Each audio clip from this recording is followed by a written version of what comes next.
The unmistakable pound of hoofbeats on the hard-packed dirt trail was the only sound in the world. It sent a spike of pure ice through Josephine Turner's heart.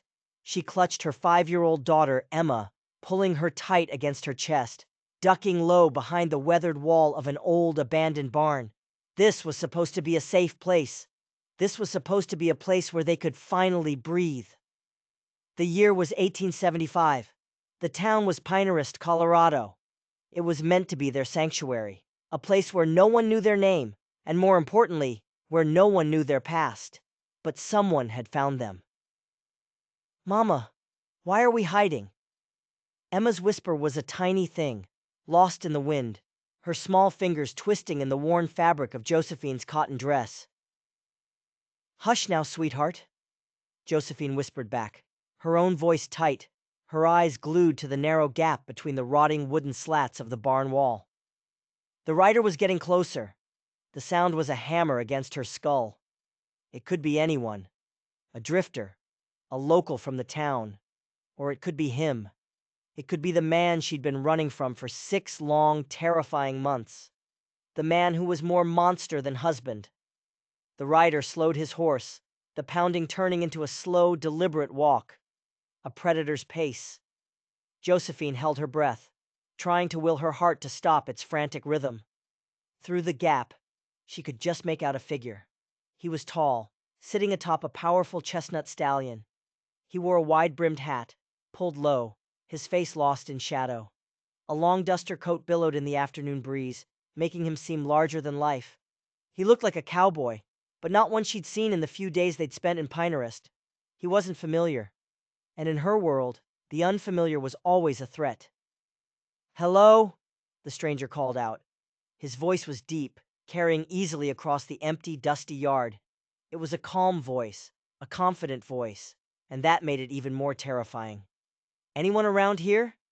Josephine squeezed her eyes shut, pressing her back so hard against the barn wall she thought the wood might splinter.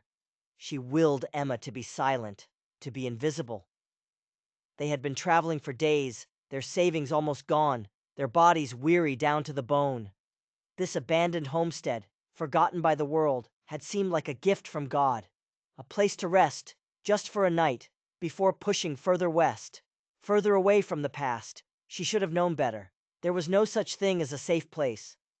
Emma squirmed in her arms, a restless movement of a tired child. A single small pebble, dislodged by her worn-out boot, skittered across the dry ground. It was a tiny sound, insignificant, but in the dead quiet of the afternoon, it was as loud as a gunshot. The cowboy's head snapped toward the barn. Josephine's breath caught, trapped in her throat. Her blood ran cold. He knew. "I know someone's there," he said, his voice still calm, still steady. He swung himself down from the horse with a fluid, easy grace that spoke of a life spent in the saddle. "I mean no harm." He started walking toward them. Each step was a lifetime. "This is Hartwell land. I'm just checking on the property." Hartwell. The name was nothing to her, but the man's confident stride, the way he moved as if he owned the very ground he walked on, told her he wasn't lying. She hadn't found a sanctuary. She had trespassed. And now, she had no choice. She had to face him. "We'll be on our way," Josephine said, her voice trembling just slightly as she stepped out from behind the wall. She pulled Emma close, her hand a protective shield on her daughter's back. "We didn't realize this land belonged to anyone." The cowboy stopped dead in his tracks. Surprise flickered across his face as he took in the sight of them. A woman and a child, looking like ghosts against the decaying barn. He was younger than she'd thought, maybe 30. A strong jaw shadowed with a few days of stubble. And his eyes. His eyes were a startling, piercing blue against his sun-bronzed skin. They widened, just for a second. "You been staying here?"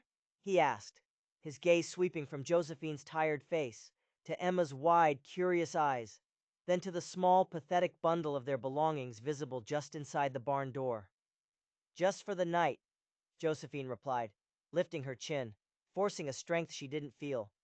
"We'll be gone within the hour." The man took off his hat, revealing a thick mane of dark brown hair. "No need for that, ma'am. My name is Blake Hartwell. This was my uncle's place before he passed. I just ride out every few weeks to make sure everything's in order. I'm sorry for your loss, Josephine said, the words automatic, meaningless. Her body was still coiled tight, ready to run. We didn't damage anything. Blake's expression softened, but it was when he looked at Emma that the change was most profound. Emma was staring at him, her fear replaced by a child's simple curiosity. He saw her dress, clean but mended in a dozen places. He saw her little boots, the toes worn clean through.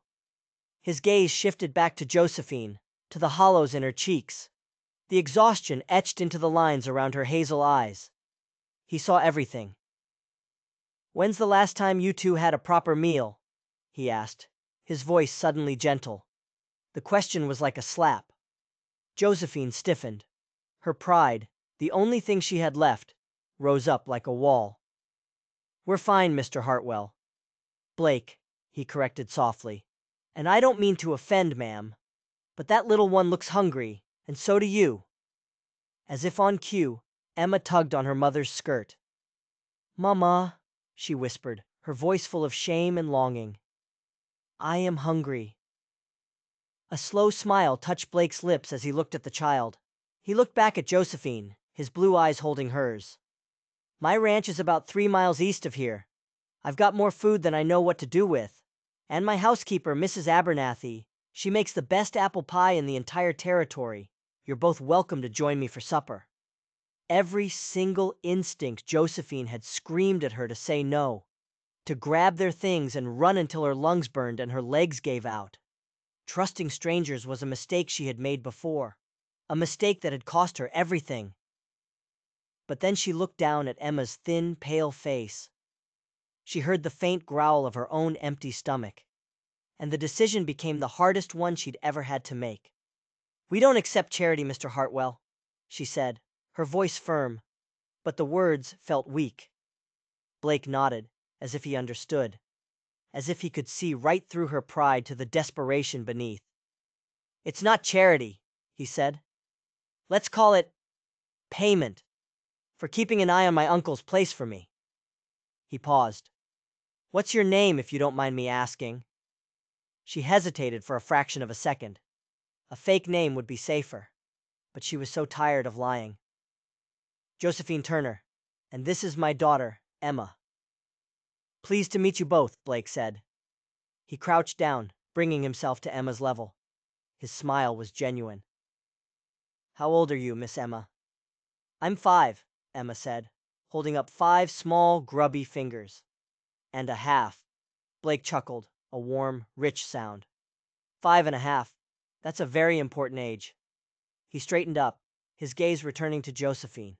The smile faded slightly, replaced by a quiet intensity. "What brings you to these parts, Mrs. Turner?" Josephine's whole body went rigid. The question was casual, but it felt like an accusation.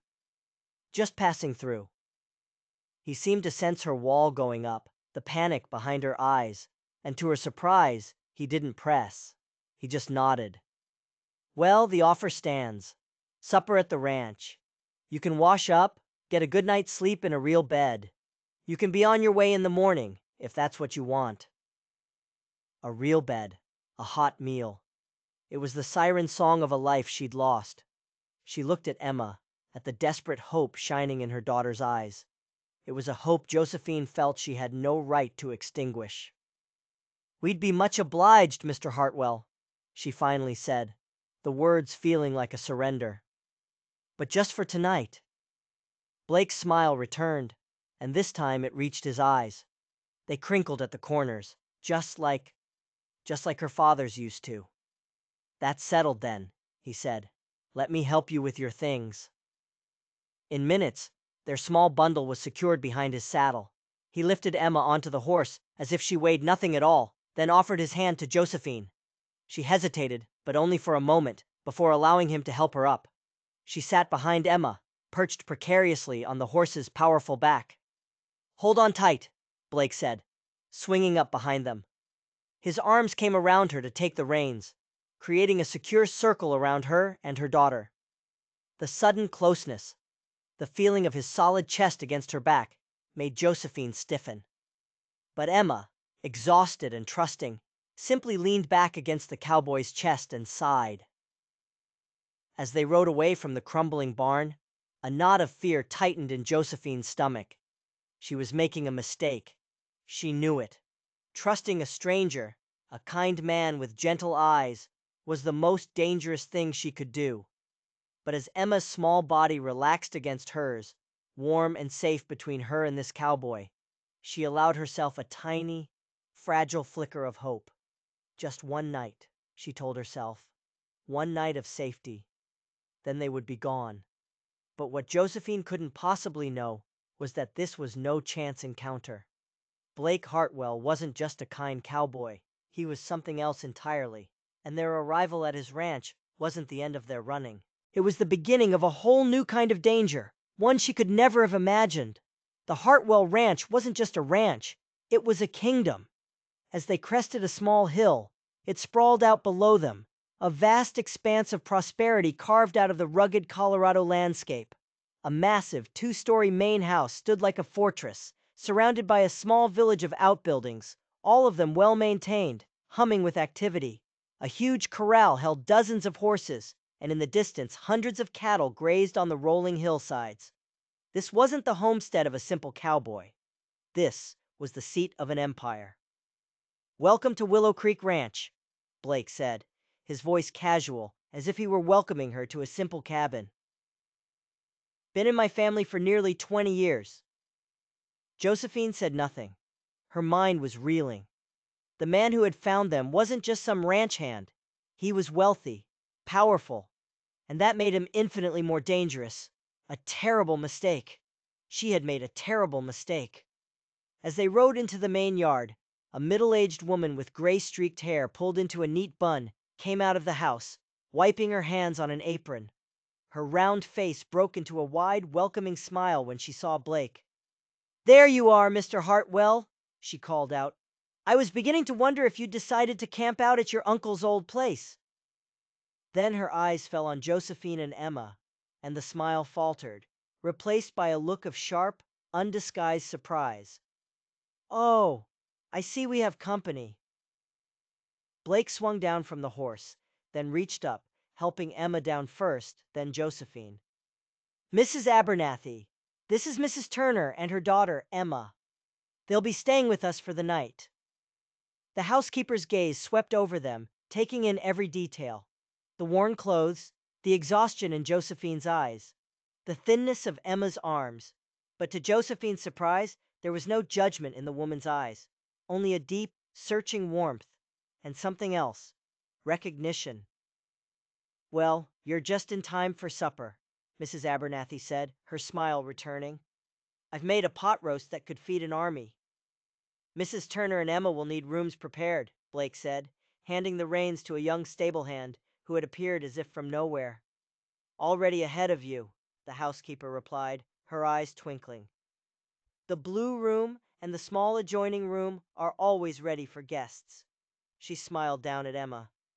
"And I do believe there might be a few freshly baked cookies in the kitchen. If your mother approves, of course." Emma looked up at Josephine, her eyes wide and pleading. Josephine, feeling overwhelmed and out of her depth, could only nod. Emma's face lit up with a joy so pure it was heartbreaking. "Come along, dear," Mrs. Abernathy said, extending a hand to Emma. "Let's get you that cookie while your mother and Mr. Hartwell settle in." As the housekeeper led her daughter away, Blake turned to Josephine. "Mrs. Abernathy has been with my family since I was a boy. She's the closest thing to a mother I've had since mine passed away." "She seems kind," Josephine said, watching Emma disappear into the house, her small hand held trustingly in the older woman's. "She's the kindest," Blake agreed. But then his expression shifted. A shadow passed over his face. "She's also fiercely loyal. She sees things other people miss." The words hung in the air, a subtle warning. This kind housekeeper was also a gatekeeper, a guardian. "Now, let me show you to your room." The inside of the house was even more impressive than the outside. Polished wood floors gleamed.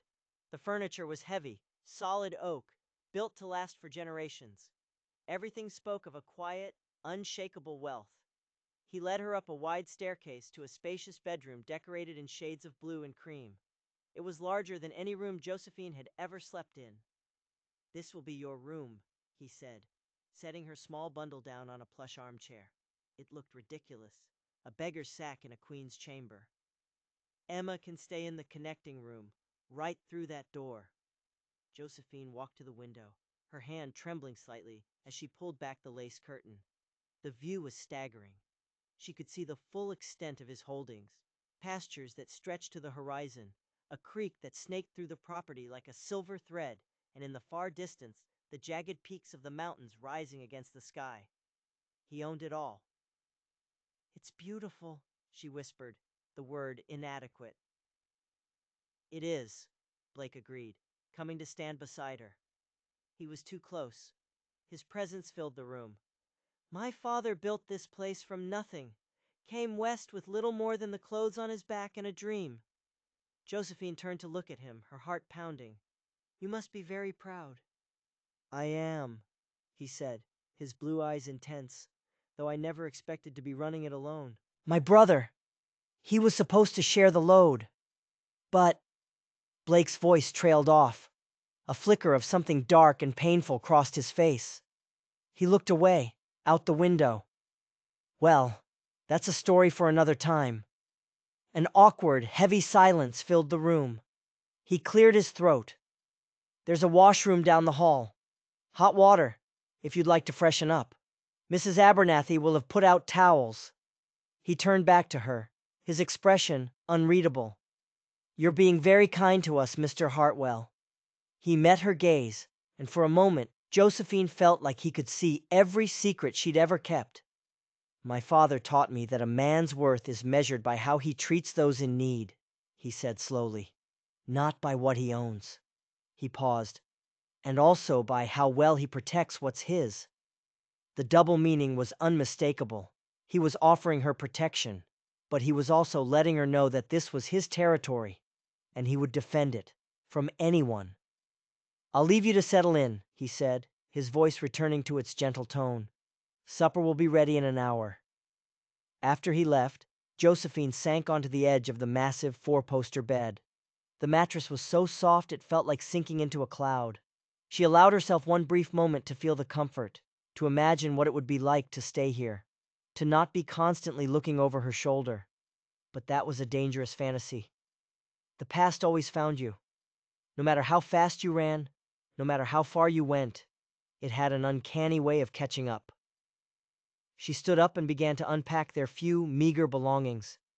Emma's rag doll, a small carved wooden horse, a single battered book of fairy tales. These small things, their only treasures, were all they had left of their old life. She changed into her only other dress, just as worn and faded as the first, and tried to tame her long auburn hair. She looked in the ornate mirror above the dresser and barely recognized the woman staring back, thin, haunted, shadows under her eyes that spoke of sleepless nights and constant fear. She was only 26, but she felt 100 years old. A soft knock on the door made her jump. It was Mrs. Abernathy with Emma in tow. Emma had a chocolate smudge on her cheek and a smile that could light up the darkest room. "I thought you might like to get your little one cleaned up for supper," the housekeeper said, "and I've brought up some hot water." She poured steaming water from a large pitcher into the porcelain basin on the washstand. Then she hesitated. "Mrs. Turner, I hope you don't think me forward, but I noticed your daughter's dress is quite worn. I have some fabric upstairs, a lovely blue cotton. I'm quite handy with a needle, if you permit me to make her a new one." Josephine's pride warred with a desperate, aching need. Emma's dresses were practically rags. That's very generous of you. I would be happy to pay you for the fabric and your time." Mrs. Abernathy waved a dismissive hand. "Nonsense! It would be my pleasure. Consider it a welcome gift." And before Josephine could protest again, she was gone, leaving her alone with her daughter. "Mama, this house is like a castle," Emma whispered, her eyes wide with awe. "And Mrs. Abernathy gave me 2 cookies." Josephine knelt down to help Emma wash her face and hands, her own smile feeling stiff and unnatural. "Did she now? And did you remember your manners?" Emma nodded solemnly. "I said thank you. And Mr. Blake has so many horses, Mama. He said maybe tomorrow I can see the baby one." A knot of dread tightened in Josephine's stomach. "We might not be here tomorrow, Emma," she reminded her, her voice gentle but firm. "Remember, we're just passing through." Emma's face fell, her lower lip trembled. "But I like it here, and Mr. Blake has nice eyes. They get all crinkly when he smiles, just like Papa's used to." The words were a physical blow. Josephine felt the air leave her lungs. Emma so rarely mentioned her father anymore. Josephine had started to hope she was forgetting. Forgetting the shouting. Forgetting the fear. Forgetting the man who was a monster hiding behind a handsome face and kind, crinkly eyes. "Yes, well," Josephine said, forcing her voice to be steady, changing the subject. "Mr. Hartwell has been very kind. Now let's get you changed for supper." As she helped Emma into her slightly less worn dress, she couldn't shake the image of Blake Hartwell's blue eyes, the way they had crinkled when he smiled at her daughter. It had been so long since any man had looked at Emma with anything but indifference. Blake's warmth was disarming. It was dangerous. They would eat supper. They would sleep in the soft, clean beds. And in the morning, before the sun was up, they would be gone. Blake Hartwell and his dangerous kindness would become just another memory, another ghost on a long road of ghosts. But as they walked down the grand staircase, drawn by the smell of roasting meat and baking bread, Josephine couldn't shake a terrifying new thought. A thought that was even more dangerous than trusting a kind stranger. What if leaving this place was no longer an option? What if Blake Hartwell had no intention of ever letting them go? The dining room was a cavern of warmth and light, a massive oak table gleaming under the glow of a chandelier. Blake stood as they entered, pulling out a chair for Josephine, then one for Emma. It was a gesture of a gentleman, but it felt like a king seating his subjects. "I hope you're hungry," he said, taking his seat at the head of the table. "Mrs. Abernathy believes in feeding people until they can't move." From the kitchen, the housekeeper's voice called out, full of good-natured humor. "I heard that, Mr. Hartwell, and I'll have you know, no one has ever left my table hungry." She emerged, carrying a platter heavy with pot roast, carrots, and potatoes. Blake winked at Emma, who giggled behind her hand. "That's because they're too full to speak, Mrs. A." The housekeeper feigned offense, but her eyes twinkled. "Mind your manners in front of our guests." The easy banter between them was like a language from another world. They were like family, not an employer and his servant. As more food appeared, fresh bread, creamy butter, green beans laced with bacon, Josephine felt a growing sense of unease. This was a performance, and she was the audience. But what was the play about? Once the table was full, Blake bowed his head. "If you'll permit me, I'd like to say grace." Josephine nodded, and Emma, watching her mother, folded her small hands and squeezed her eyes shut. "Lord, we thank you for this food, and for bringing Mrs. Turner and Emma safely to our table tonight. Bless this meal, and bless those who share it. Amen." "Amen," Emma whispered. The meal was an exercise in quiet tension. Blake served them, piling their plates high. He made sure Emma got extra carrots when she mentioned she liked them. He was attentive, kind, too kind. "So, Mrs. Turner," he said, his voice casual as he cut into his roast, "where are you and Emma headed?" The question landed like a stone in the pleasant silence. Josephine took a slow sip of water, buying a precious second to build her lie. "West," she said, her voice even. "We have family in California." The lie was smooth now, worn comfortable with months of practice. "California," Blake mused, his eyes never leaving her face. That's a long way from here, especially for a woman and a child, traveling alone. We manage, Josephine said, her tone sharp, a clear signal that the subject was closed.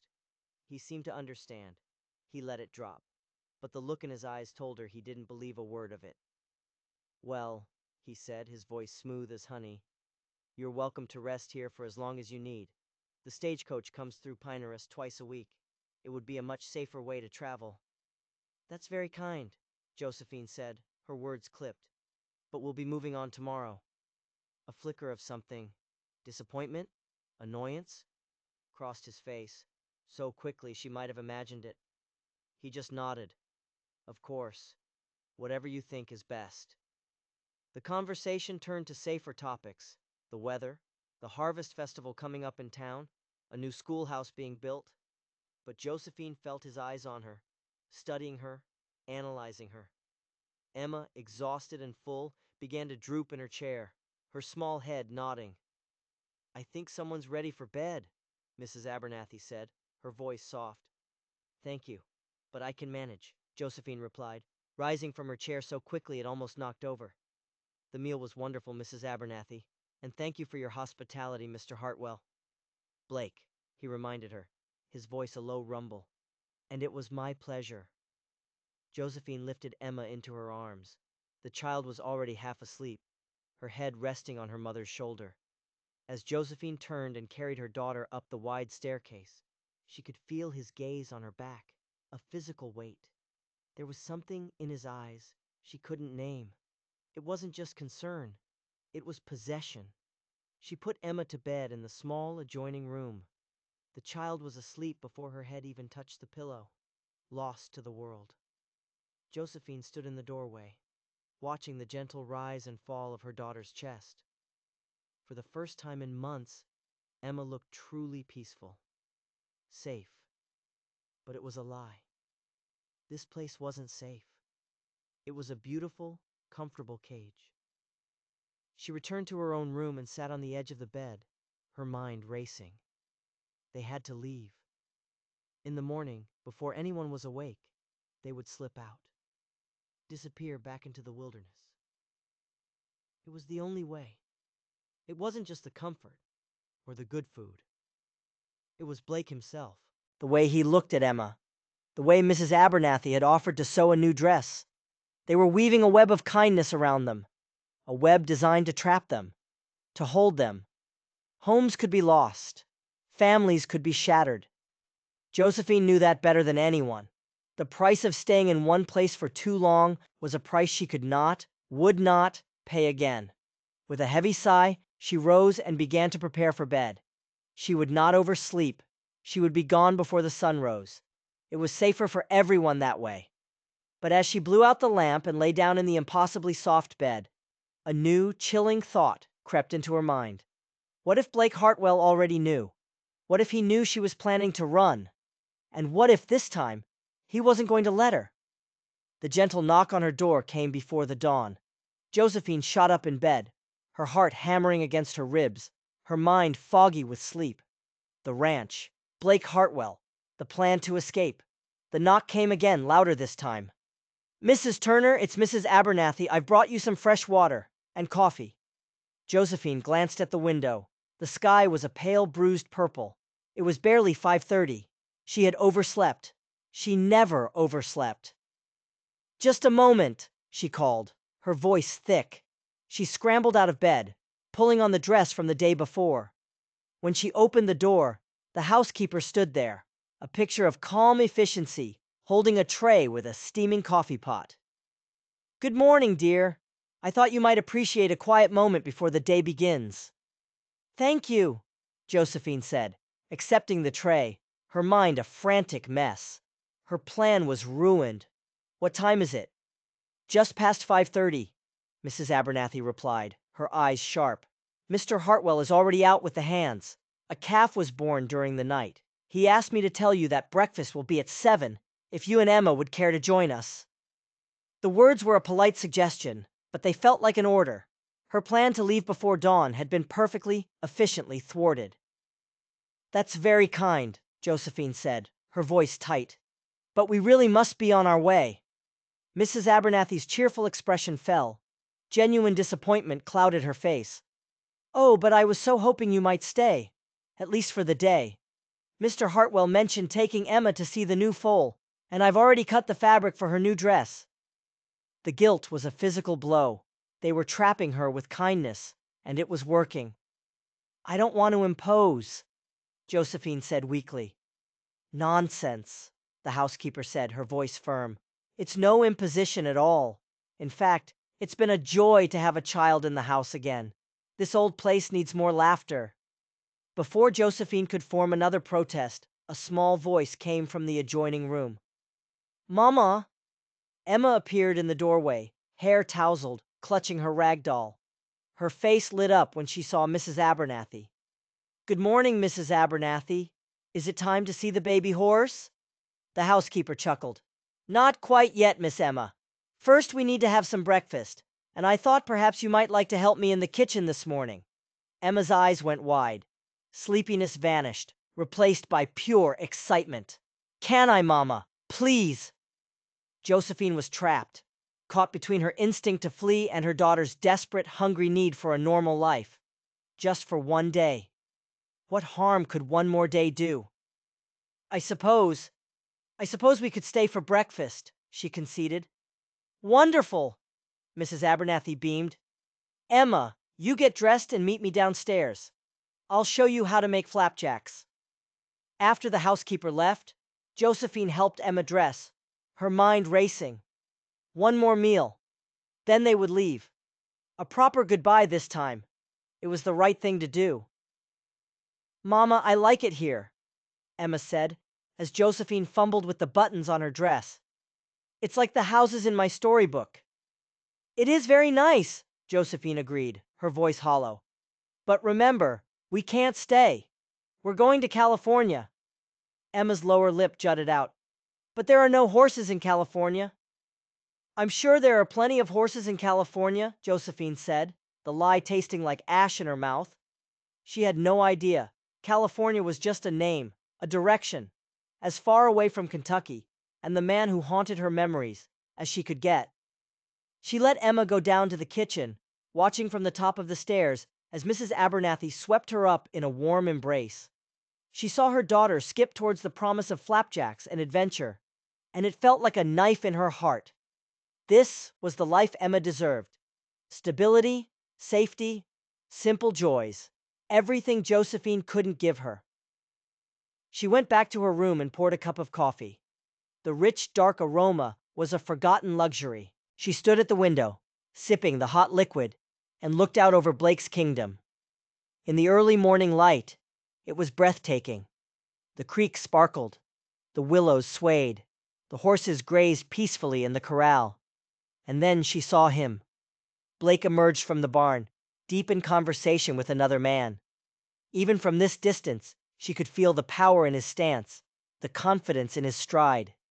He laughed at something the other man said, clapping him on the shoulder, a gesture of easy camaraderie. Then he turned and started walking toward the house. Josephine jerked back from the window, her heart pounding. She didn't want him to see her watching him. She finished her coffee, her hands shaking, and washed her face. Her reflection stared back at her, a little more color in her cheeks, a little less haunted, a good night's sleep in a real bed, or maybe it was something else.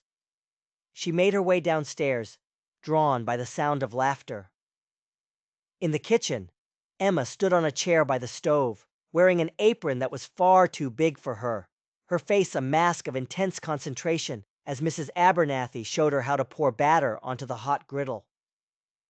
Now you wait until you see the bubbles form, the housekeeper was saying. That's how you know it's time to flip them. The scene was so painfully domestic, so achingly normal, that for a single insane moment, Josephine let herself forget. She forgot they were fugitives.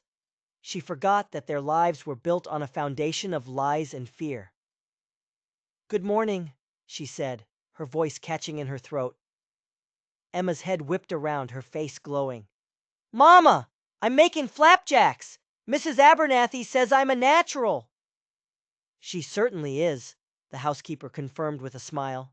The back door swung open and Blake stepped into the kitchen. He brought the scent of the morning with him, cold air and horses and earth. "Something smells good," he said, taking off his hat. His eyes found Josephine's, and a slow, warm smile spread across his face. A smile that made her stomach clench. "Good morning, Mrs. Turner. I hope you slept well."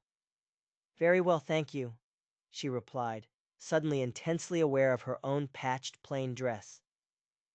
Blake crossed to the stove and peered over Emma's shoulder. "That looks just about perfect, Miss Emma. You have a real talent." Emma beamed. "Mrs. Abernathy is teaching me, and after breakfast, can we see the baby horse? You promised." "A promise is a promise," Blake said. "The little fella is doing just fine this morning." He took the cup of coffee Mrs. Abernathy handed him. "Breakfast will be ready in 10 minutes. Why don't you show Mrs. Turner the view from the porch while Emma and I finish up in here?" His eyes held Josephine's. It wasn't a question, it was a command. She glanced at Emma, who was already laser-focused on her flapjack again. "Just for a moment," she agreed. The morning air on the wide front porch was crisp and clean. He led her to a pair of rocking chairs, positioned to face the east. The sun was just beginning to climb over the distant hills, painting the sky in fiery strokes of pink and gold.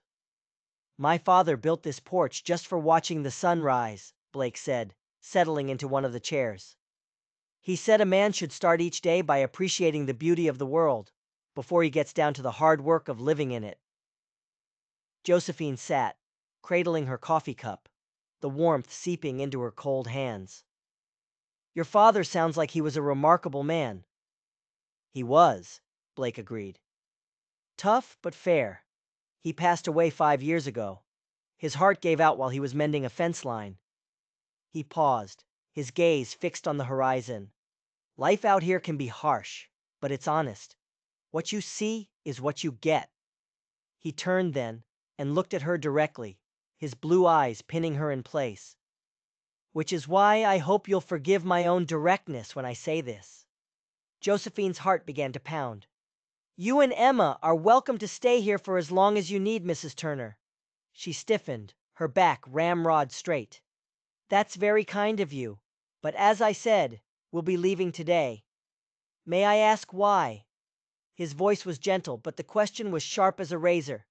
"It's clear you're running from something or someone. I'm not asking you to share your troubles if you don't want to, but I am offering you a safe place, a place to catch your breath." She stared out at the sunrise, refusing to meet his eyes. "You don't know anything about me, Mr. Hartwell." "Blake," he corrected her, his voice insistent. "And I know enough. I know you're a devoted mother, doing her best in a terrible situation. I know Emma is a bright, sweet child who deserves a stable home. And I know that whatever you're running from has you looking over your shoulder, when you should be looking toward the future." His words were too close to the truth. They were terrifying. "We've managed this far on our own." "I don't doubt it," he said. "But everyone needs help sometimes. There's no shame in accepting it when it's offered freely." She finally turned to face him, her eyes searching his for any sign of a trick, a trap. All she saw was a deep, unwavering sincerity. "Why? Why would you help us? We're strangers." He was quiet for a long moment, as if choosing his words with great care. "When I was a boy, my mother got sick. We were snowed in. A traveler, a man we'd never met, stayed with us for 3 days. He chopped wood. He brought her medicine. He saved her life. When my father tried to pay him, the man refused. He said someone had once done the same for him, and he was just passing the kindness along." He looked at her, his gaze unwavering. "I never forgot that. Sometimes, Mrs. Turner, people help simply because they can." He paused, and his voice dropped lower.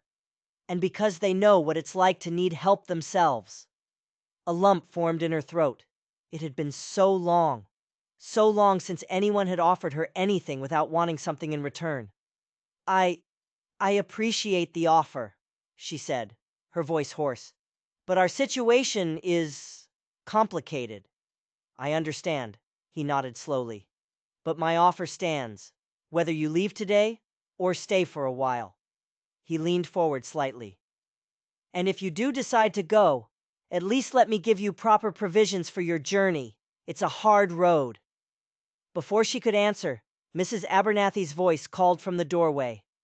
Breakfast is ready, and Miss Emma is very proud of her contribution. Blake stood, and he did something that made Josephine's breath catch. He offered her his hand. Shall we? I hear Emma is quite the cook. She hesitated for only a heartbeat. Then she placed her hand in his. His palm was warm and calloused, the hand of a man who worked, a man who built things, a man who protected things. As he led her back into the house, a single terrifying question echoed in her mind. What if the most dangerous thing in the world wasn't running from her past? What if it was staying right here with him? Breakfast was a blur of cheerful chatter. Emma, glowing with pride, served everyone the flapjacks she had made. Blake declared them the best he'd ever eaten, and Emma's smile was so bright it almost hurt to look at. Mrs. Abernathy told stories about Blake as a boy, always getting into trouble, always coming home with his pockets full of frogs and his boots caked in mud.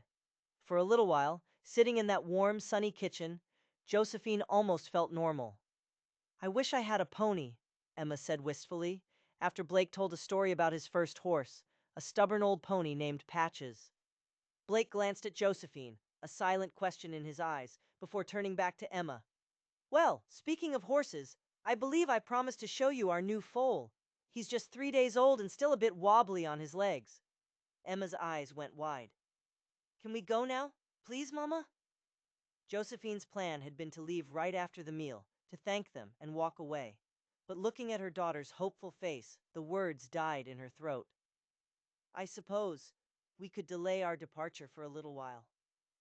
Excellent, Blake said, rising from the table.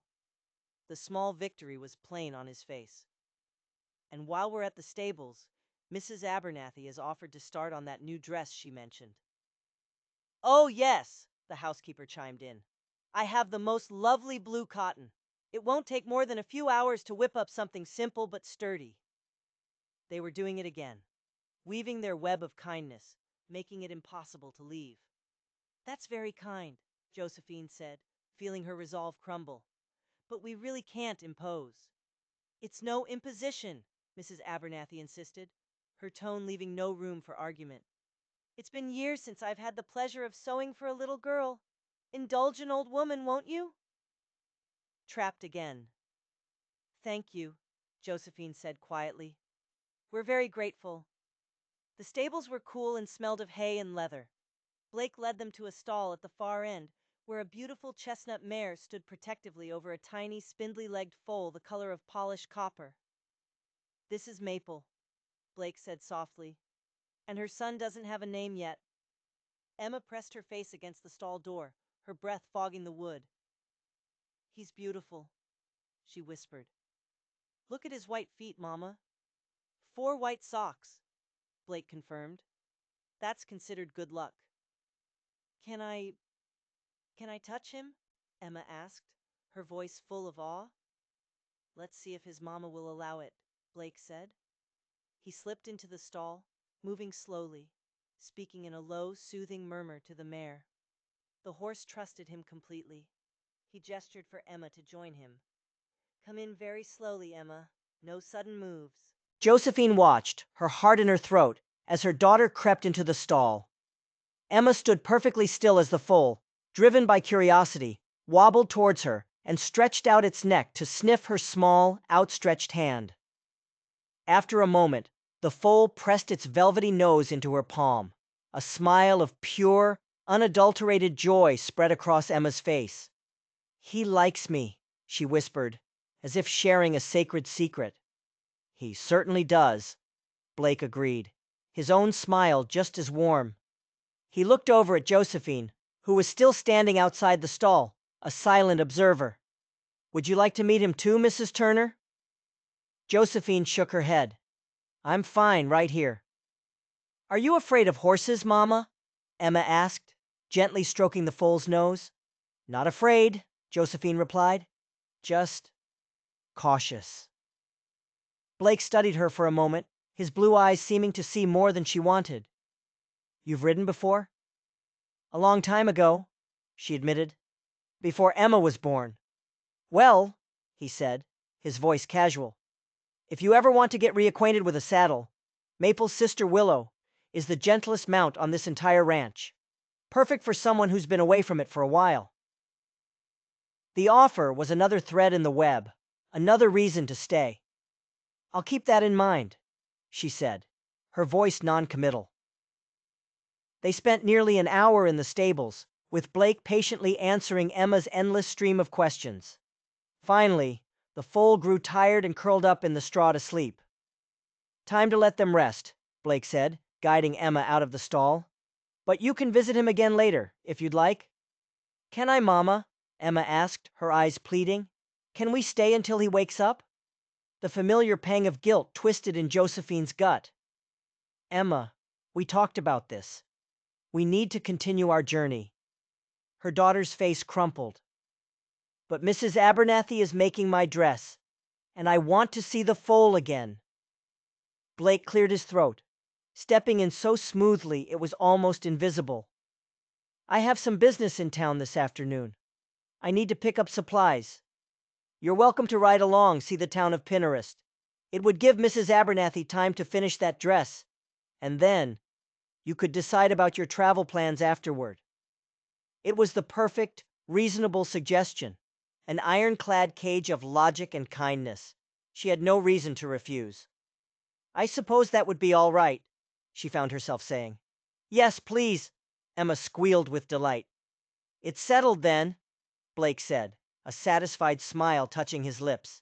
He tipped his hat to Josephine. Feel free to explore the ranch, Mrs. Turner. You're a guest here, not a prisoner. As he strode away, his words echoed in her mind. Not a prisoner. The irony was so bitter, it almost made her laugh. She had been a prisoner for so long, a prisoner of fear, a prisoner of her past, a prisoner of a man's cruelty. She had been on the run for months, but she had never, for 1 second, been free. And she had a terrible, sinking feeling that she had just traded one prison for another. They found Mrs. Abernathy in a small sewing room off the kitchen, humming as she cut into the blue cotton fabric. The housekeeper welcomed Emma's offer to help, setting her to the task of sorting a large jar of buttons. This is lovely fabric, Josephine said, touching the soft material. Emma has never had anything so fine.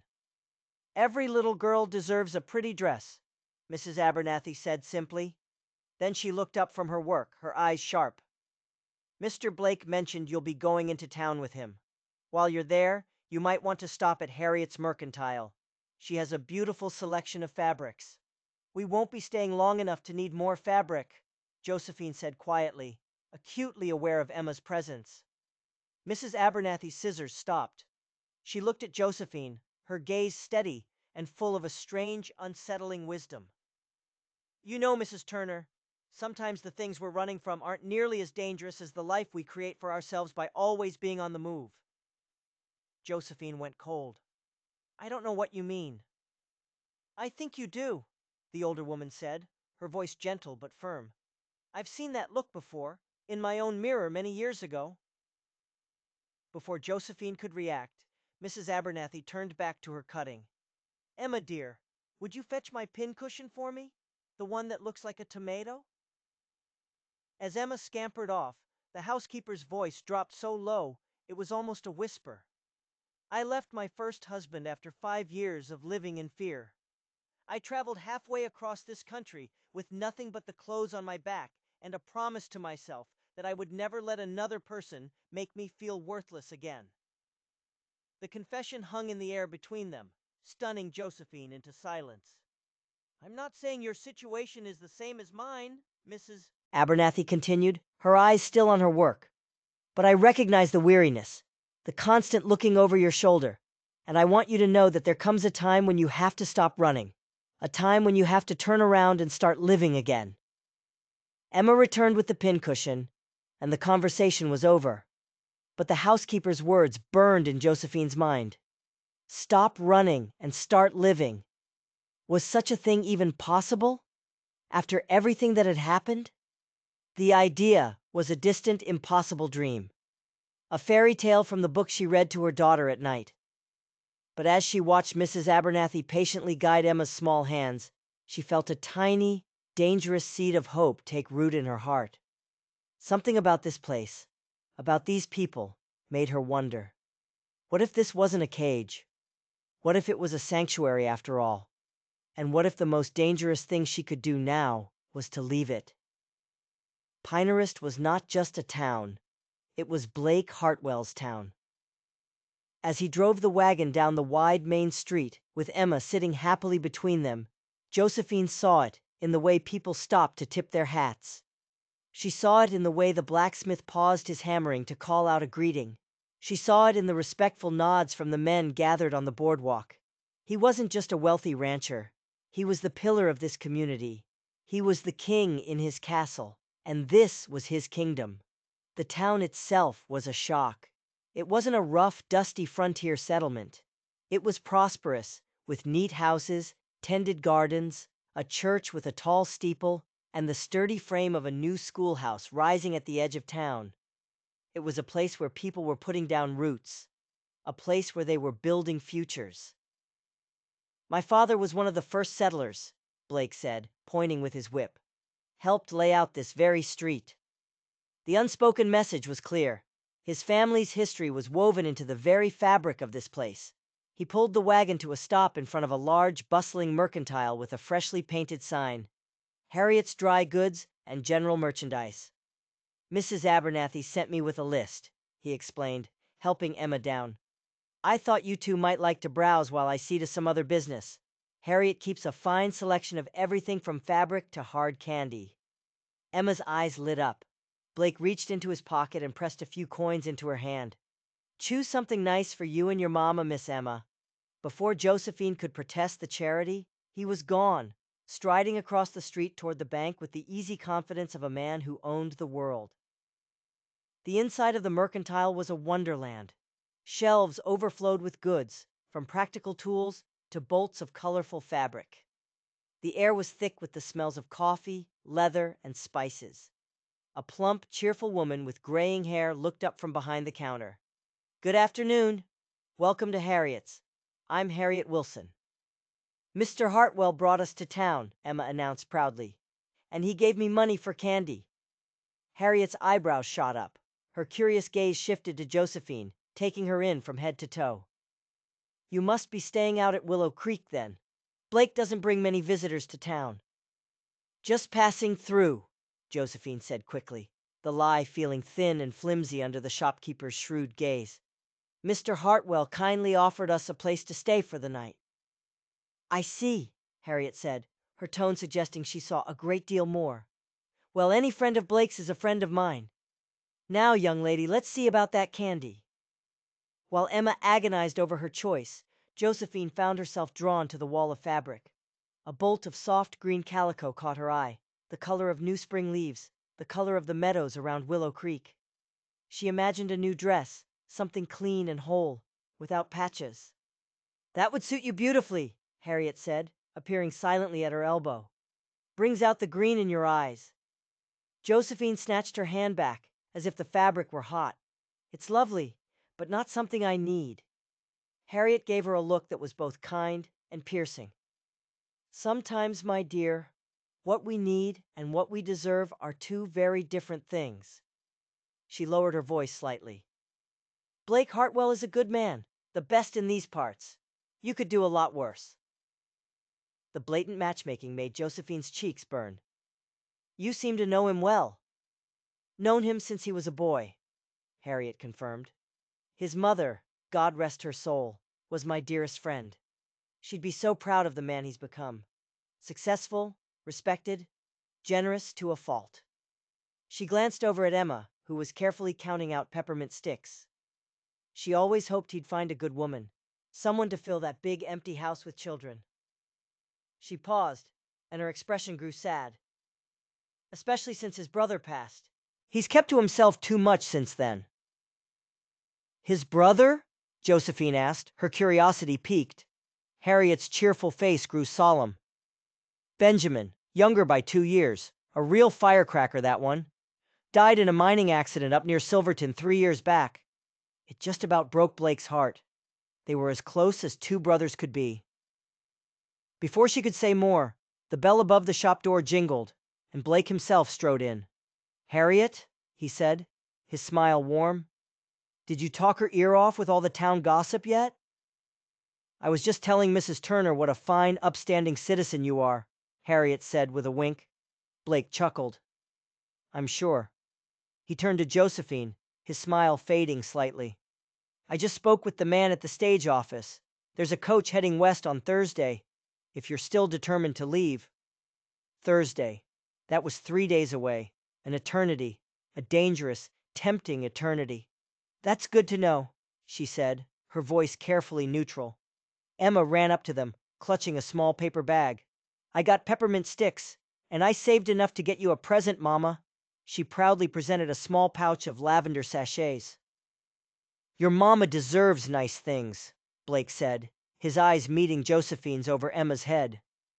As Harriet wrapped Mrs. Abernathy's supplies, she made one last attempt. "You should bring them to the Harvest Festival, Blake.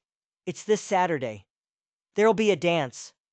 "That's a fine idea, Harriet," Blake agreed, his gaze still locked on Josephine. "What do you say, Mrs. Turner? It's the biggest event of the year. Saturday. 5 days." The thought sent a jolt of both longing and terror through her. Every day she stayed, the risk grew. But every day, Emma smiled a little brighter, laughed a little louder. "We'll see," was all she could manage. After leaving the mercantile, Blake gave them a tour of the town. He showed them the new schoolhouse, explaining that his donation of lumber had helped get it built ahead of schedule.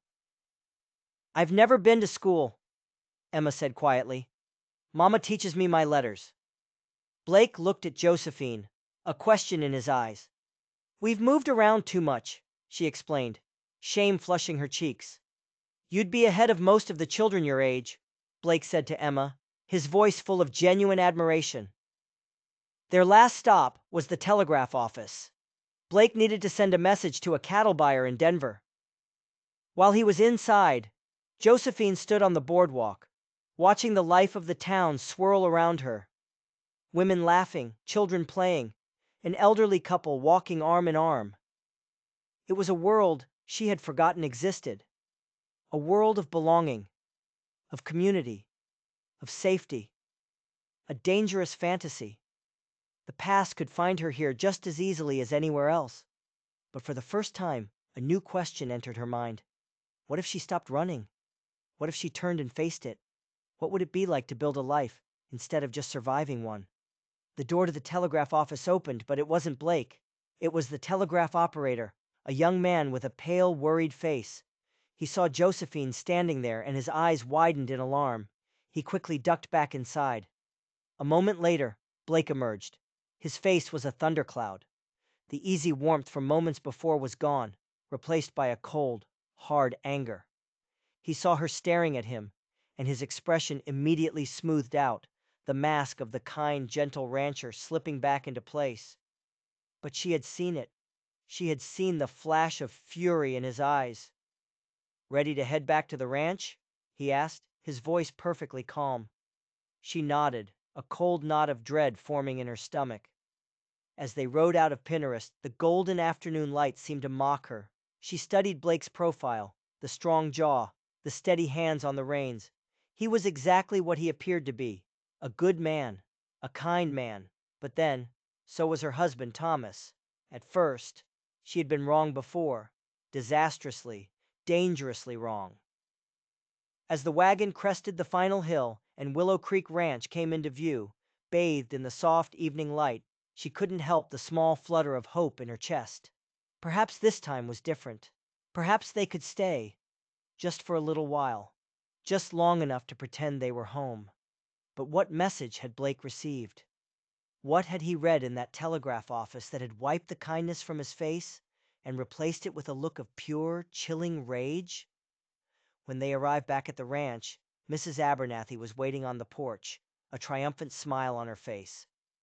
Perfect timing. Emma's dress is finished and ready for a fitting. Emma, who had been dozing, shot up, all thoughts of sleepiness gone. My new dress, she squealed, scrambling down from the wagon and running to the housekeeper's side.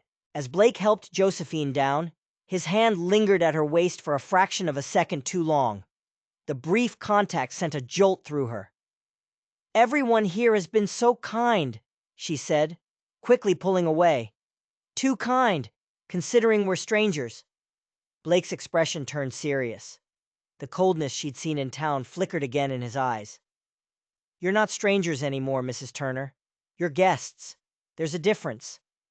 Before she could process the quiet intensity in his voice, Emma was calling from the porch. Mama, come see. It's the prettiest dress in the whole world. The dress was, indeed, beautiful. A simple, perfect garment of blue cotton, with a Peter Pan collar and puffed sleeves. It was made with a skill and care that spoke of love. When Emma put it on, she looked like a different child, a princess from one of her fairy tales. You look beautiful, sweetheart, Josephine said, a painful lump forming in her throat. It had been so long since her daughter had had anything new. Later, after Mrs. Abernathy had gone to see about supper, there was a soft knock on her bedroom door. It was Blake. Mrs. Abernathy said the dress was a success, he said, his hat in his hands. I was hoping I could see for myself. Josephine stepped aside, her heart hammering. Look, Mr. Blake, Emma said, twirling so the skirt flared out. Isn't it pretty? Mrs. Abernathy made it just for me? Blake's stern expression melted as he looked at the little girl. A genuine, warm smile transformed his face. Well, Miss Emma, I do believe you're the most elegant young lady in all of Colorado. He glanced at Josephine, and his smile softened into something else, something deeper. It suits her perfectly. Yes, it does, Josephine agreed, her voice barely a whisper. He seemed about to say something more, but Mrs. Abernathy's voice called from downstairs that supper would be ready soon. I'll let you ladies prepare for dinner, he said, backing out of the room. He paused in the doorway. Oh, and Mrs. Turner, I left something outside your door. It might be of interest. No obligation, of course. He was gone before she could ask what he meant. Curious, she opened the door. Leaning against the wall was a package wrapped in brown paper. She brought it inside, her fingers fumbling with the string. She folded back the paper and gasped. It was the bolt of green calico from Harriet's store, the fabric she had admired, the fabric she had told herself she didn't need. What is it, Mama? Emma asked. It's fabric, Josephine stammered. For a new dress for you? Emma's eyes were wide. It's the same color as your eyes. The gesture was too much, too generous, too personal. A dress for Emma was one thing, a kindness to a child, but this was something else entirely. This was a claim. Are you going to make a new dress, Mama? Emma asked, touching the fabric reverently. I don't know, Josephine said honestly. We can't accept such an expensive gift, Emma frowned. Why not? He wants you to have it, and your old dress has 3 patches. The simple, brutal honesty of a child. Josephine looked from the beautiful whole green fabric to her own patched, faded dress. This wasn't a gift. It was a message.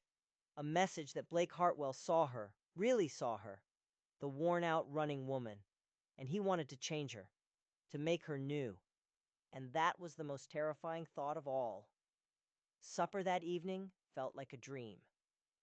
The foreman, a weathered cowboy named Samuel, told Emma stories of the frontier. Blake spoke about the local Ute and Arapaho tribes with a respect Josephine had never heard from a white man before. They talked about the harvest festival, about the games and the pie-eating contests and the dance in the town square. Mama dances beautifully, Emma announced to the table. Papa used to say she moved like a fairy. A dead silence fell over the room. Josephine's hand tightened on her fork. That was a long time ago, Emma. Blake's gaze was sharp, but his voice was gentle when he spoke. I'm sure your mother is an excellent dancer. Perhaps she'll honor us with a demonstration at the festival. He looked directly at Josephine. I would consider it a privilege to be your partner. The intensity in his eyes made it hard to breathe. We'll see, she managed to say. After dinner, an exhausted Emma was put to bed. Josephine stood for a long time by the window in her room, watching the stars come out over the vast, dark ranch. She saw a lone figure on the porch below, sitting in one of the rocking chairs, bathed in the pale moonlight. It was Blake.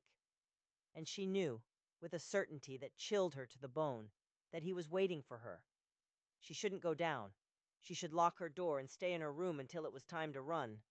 But her feet had other ideas. She found herself walking down the stairs, her hand gliding over the smooth, polished banister. She pushed open the heavy front door and stepped out into the cool night air. He turned at the sound, rising from his chair. "Mrs. Turner, I was hoping you might join me." She took the other rocking chair. "Thank you for the fabric," she said, her voice tight. "It's beautiful, but I can't accept it." "Why not?" he asked simply. "You've already done too much for us," she said, her voice rising. "Food, shelter. These are gifts I can never repay.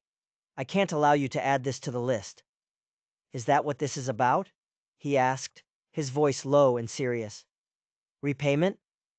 There is no debt between friends, Mrs. Turner." "We are not friends," she snapped. "We are strangers." He leaned forward, his face half in shadow, his blue eyes gleaming in the moonlight. "May I speak plainly?" She nodded, bracing herself. "I know you're running from someone," he said, his voice a low rumble. "I don't know who, and I'm not asking you to tell me. But I can see that you are tired. Tired of running. Tired of looking over your shoulder. Tired of denying your daughter the stability every child deserves." He paused. "I am offering you a safe place to rest, for as long as you need it. No expectations. No obligations. Just a sanctuary." "Why?" she whispered, the question torn from her. "Why would you do this for us?" He was quiet for a long moment. "Because when I look at you and Emma, I see two people who deserve better than the hand they've been dealt. Because my father taught me that true wealth is in what you can give, not what you keep. And because—" He hesitated, and when he spoke again, his voice was thick with an emotion she couldn't name.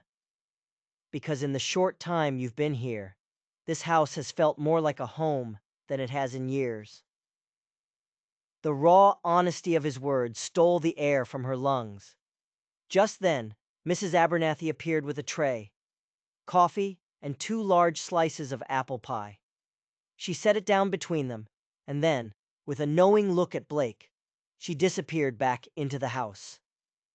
The pie was the best she had ever tasted. They ate in a companionable silence, the tension between them easing. Finally, Josephine took a deep breath. "Mr. Hartwell, Blake, Emma and we might stay. Until Thursday, if your offer still stands." A slow, triumphant smile spread across his face. "It absolutely does. And the Harvest Festival on Saturday?" "One step at a time," she said, but she could feel her own resolve softening, melting under the warmth of his gaze. "Fair enough," he said. He leaned forward again. "And in the meantime, will you accept the fabric? Not as a gift, as a practical necessity, for a woman who needs a new dress." She found herself smiling, a real, genuine smile. "You are a very persistent man." "Determined," he corrected her. "There's a difference." His eyes held hers. "And I'm convinced that you deserve that fabric, Josephine. Just as I am convinced that you and Emma deserve a place to feel safe." He had used her given name. The sound of it, in his deep voice, sent a shiver down her spine. "Good night, Blake," she said, rising to go inside. "Good night, Josephine," he replied softly. "Sweet dreams." And for the first time in a very long time, she thought that she might. But they were both wrong. This place wasn't a sanctuary, and there would be no sweet dreams. Not tonight. The next day passed in a dreamlike haze of simple, forgotten pleasures. Emma helped Mrs. Abernathy collect eggs. They visited the foal, who nuzzled Emma's hand like an old friend. In the afternoon, Mrs. Abernathy began to help Josephine cut the pattern for her new green dress.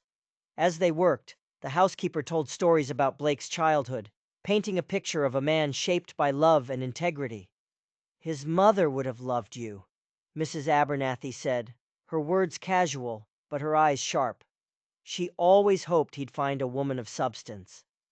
Later that afternoon, Blake took them for a ride. He had a gentle mare for Josephine, and Emma rode with him on his powerful bay stallion, held securely in his strong arms. He took them up to a high ridge overlooking the entire valley. The view was breathtaking. Willow Creek Ranch was a perfect miniature world below them, a kingdom of green pastures and silver water. "This is my thinking spot," Blake admitted, his voice quiet. "When I need to make a decision, I come up here. It helps put things in perspective." They sat on a blanket, sharing apple slices and cheese, while Emma hunted for interesting rocks. The easy companionship felt both wonderful and terrifyingly dangerous.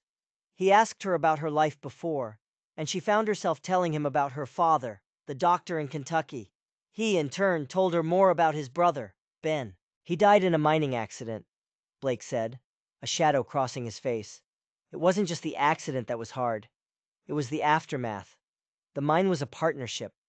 Ben's partner, he was a snake, a man from back east, all smiles and promises.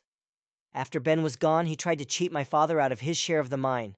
Said Ben's investment was worthless." His hands clenched into fists. "My father fought him. But the grief, the stress of it all, his heart gave out 6 months later." His voice was laced with a cold, hard bitterness. "I've always believed that man killed my father just as surely as if he'd put a gun to his head." A cold chill went down Josephine's spine. The world was full of men who hid their rotten souls behind charming smiles. "We can't outrun our past, Josephine," Blake said, his eyes meeting hers. "Sooner or later, we have to make peace with it, one way or another." The ride back to the ranch was quiet, his words hanging in the air between them. As they entered the ranch yard, Josephine saw a horse and buggy parked near the house. It hadn't been there when they left. "Are you expecting visitors?" she asked. Blake frowned. "No, that's Dr. Wilson's buggy, Harriet's husband." A look of concern crossed his face. "I hope no one's ill." They dismounted quickly.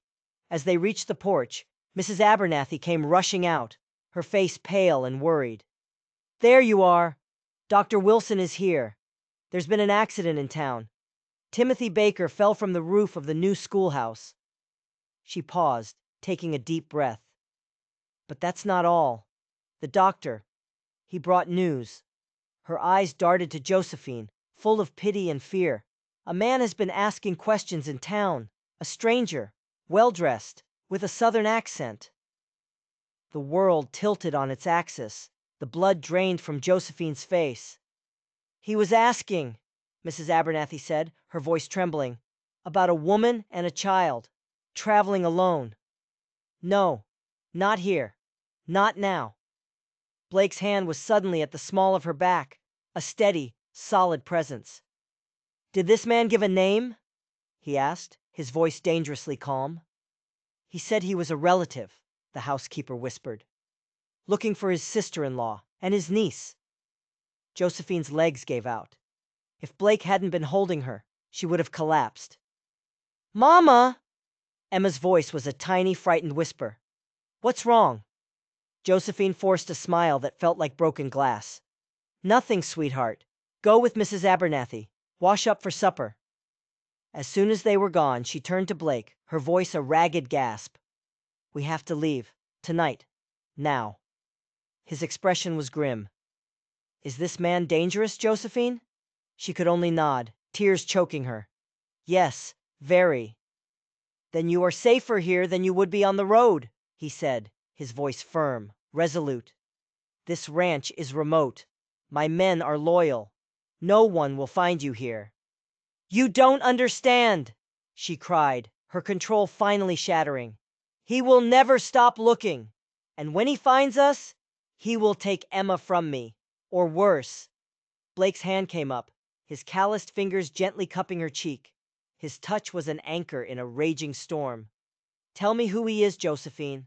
Let me help you. She looked into his steady, blue eyes. She had carried this burden alone for so long.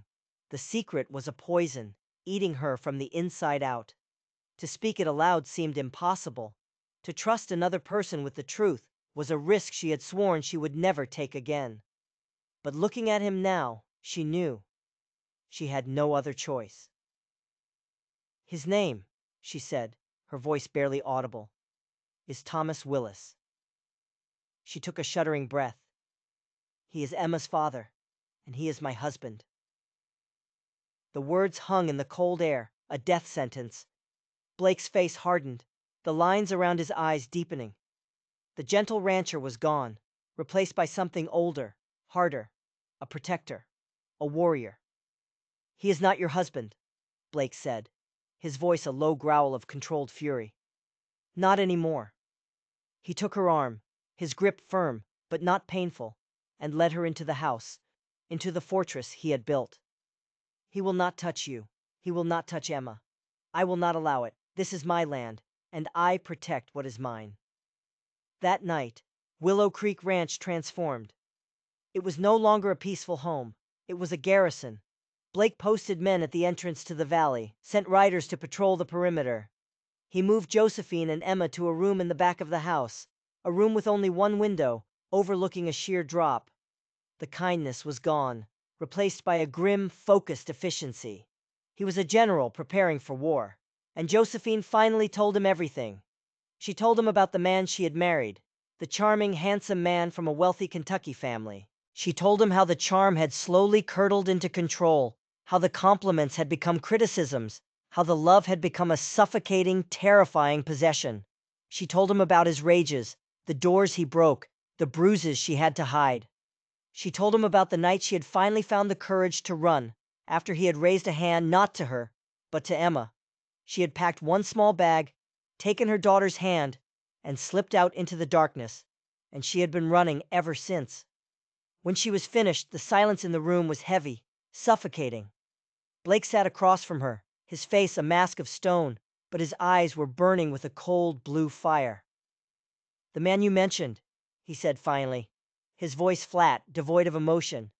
"Your husband's business partner, the one who cheated my father." He looked at her, and she saw a dawning, terrible realization in his eyes. "What was his name?"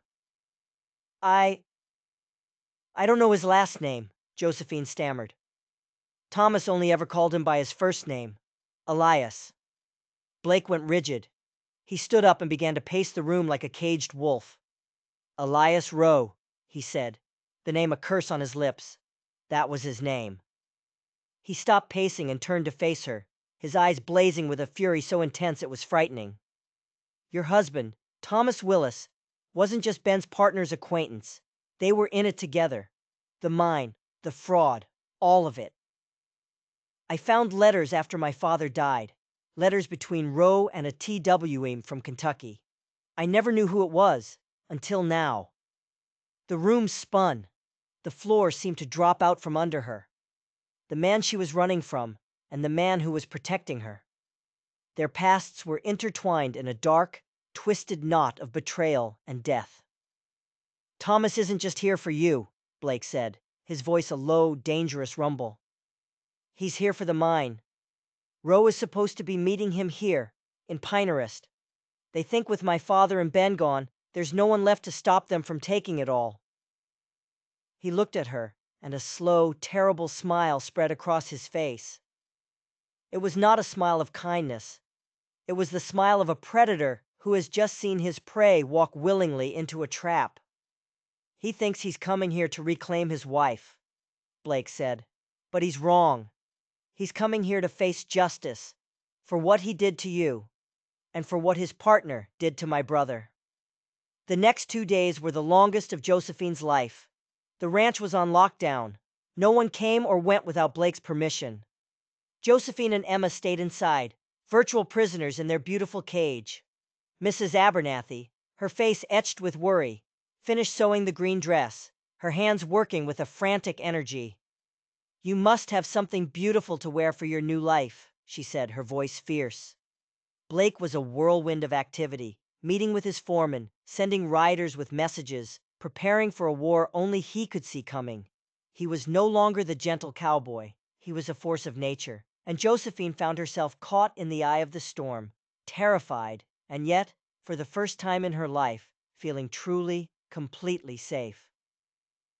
On Saturday morning, the day of the harvest festival, a rider came galloping into the ranch yard. He spoke urgently to Blake, who listened, his face grim, before nodding and dismissing the man. He found Josephine in the sitting room, where she was watching Emma play with her rag doll. "He's here," Blake said, his voice calm. "He's staying at the hotel in Pinehurst. He's been asking about you all over town. He knows you're here." Josephine's heart stopped. "What do we do?" "We do exactly what we planned," Blake said. "We go to the harvest festival." "Are you insane?" she gasped. "That's the last thing we should do. We should hide." "No," he said, his eyes hard as diamonds. "We are done hiding. Today we show him that you are not alone. Today we show him that this is your home now, and that you are under my protection." He held out his hand. "Go get changed, Josephine. Put on your new dress. It's time to go to the dance." The town of Pinehurst was alive with celebration. Music filled the air, children shrieked with laughter, and the smell of roasting corn and sweet apple pies was everywhere. Arriving in Blake's wagon, with Blake sitting tall and proud beside her, felt like entering another dimension. Josephine wore the green dress. It fit as if it were made for her. For the first time in years, she felt beautiful, she felt whole. But under the festive atmosphere, the tension was a wire pulled taut. Blake's men were everywhere, their faces grim, their hands never far from the pistols at their hips. Harriet Wilson, the shopkeeper, gave Josephine a fierce, protective hug. Samuel, the foreman, shadowed Emma like a guardian angel. The entire town, Blake's town, had closed ranks around them. They had formed a silent, unbreakable wall. They saw him across the town square. He was exactly as she remembered. Handsome, well-dressed, the picture of a Southern gentleman. He stood talking to the town sheriff, a charming smile on his face. But his eyes, cold and calculating, were scanning the crowd, searching, hunting. And then he saw her. His smile widened, but it didn't reach his eyes. He excused himself from the sheriff and started walking towards them. The crowd seemed to melt away before him. The music faltered. Time seemed to slow down. Blake stepped forward, placing himself between Josephine and the approaching monster. "That's far enough, Willis."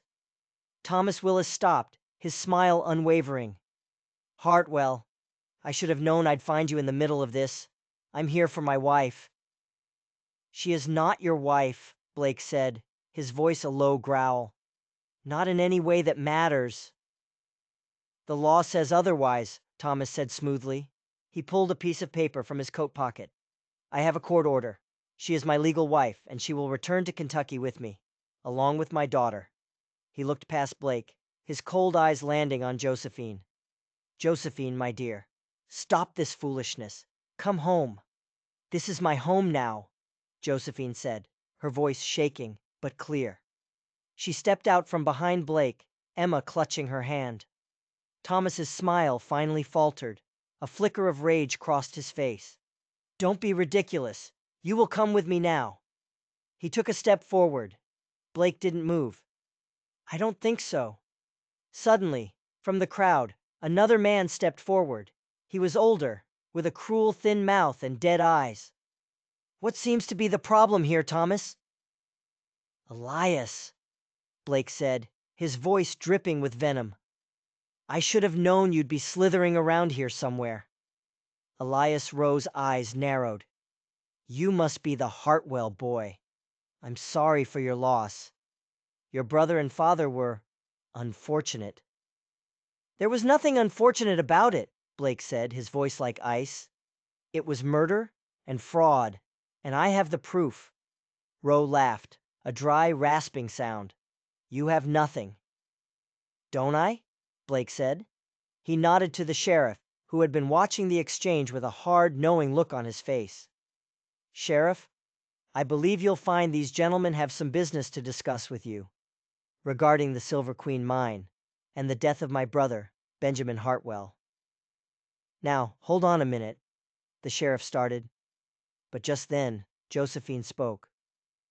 I have something too, she said, her voice ringing out across the silent town square. All eyes turned to her. She looked at Thomas, her husband, the man who had terrorized her for years, and she felt no fear, only a cold, clear strength. A letter you wrote to Mr. Rowe, Thomas, the one you told me to burn, but I kept. The one that details exactly how you planned to cheat the Hartwell family after you made sure Benjamin was out of the way. The color drained from Thomas's face. He stared at her, his mask of charm finally shattered, revealing the desperate, ugly monster beneath. It was over. The lies, the running, the fear. It was all over. The sheriff, no longer smiling, stepped forward. Mr. Willis, Mr. Rowe, I think you'd better come with me.